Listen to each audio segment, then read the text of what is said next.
Hey guys, this is Finny here. Archie didn't tell me this was going to be a video thing, so I don't really have any meaty, super juicy tips for you guys yet. But I'm going to go ahead and go through my couple things I use for Applique. It's something I'm kind of obsessed with right now, so it's on the mind. First, I'm going to go through the two most important things, arguably the most important thing, is interfacing.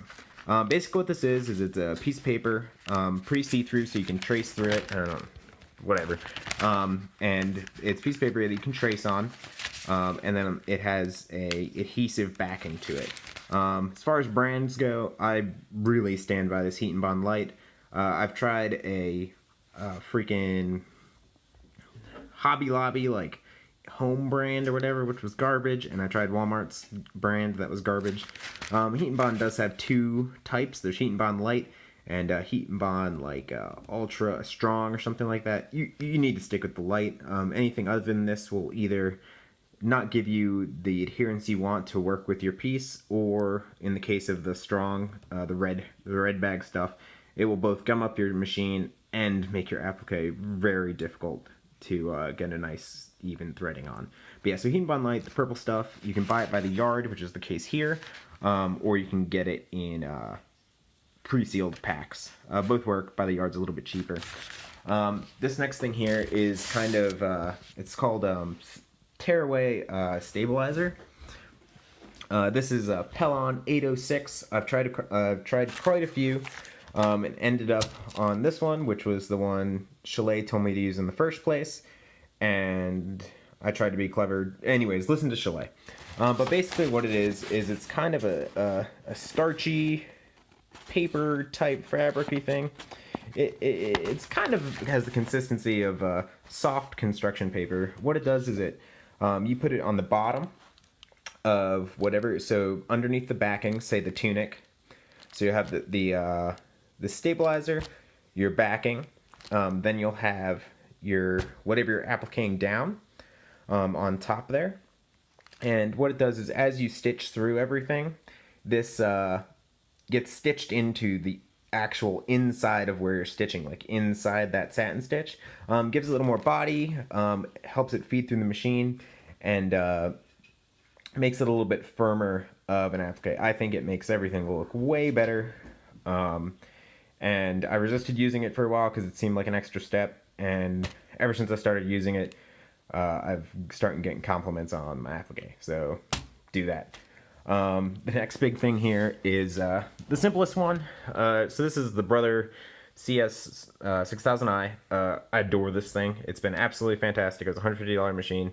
It has all kinds of stuff on it, computer screen, buttons, all kinds of nonsense. You really don't need most of this stuff at all.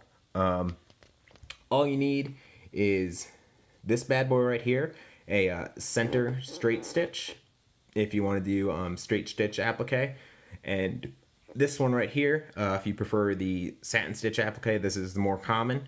Depends on, both are valid. I like this one better. But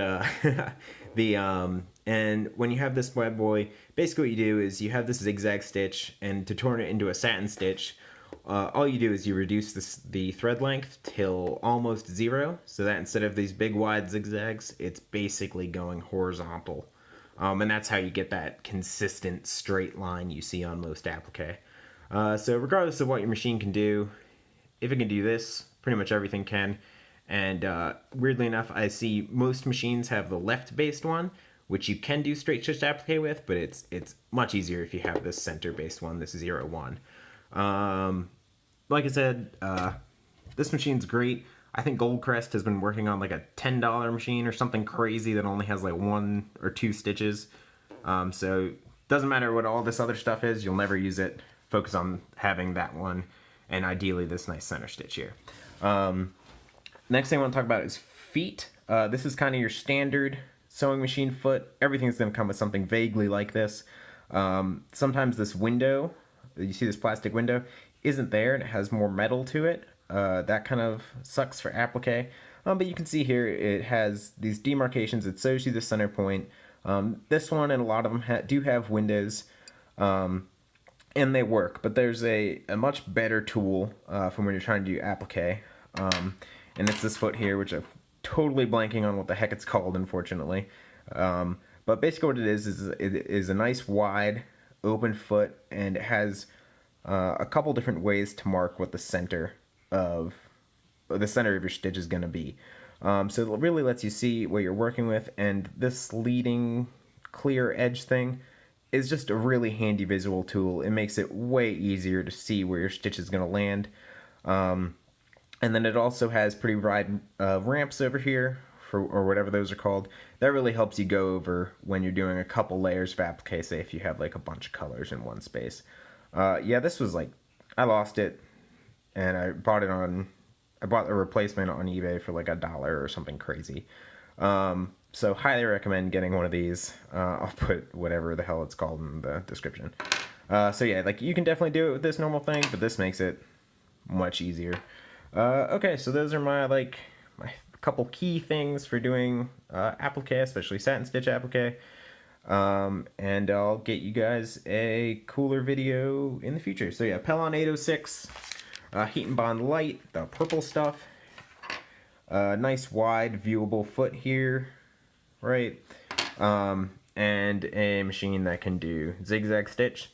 That is pretty much all you need to do applique. Alright, bye guys.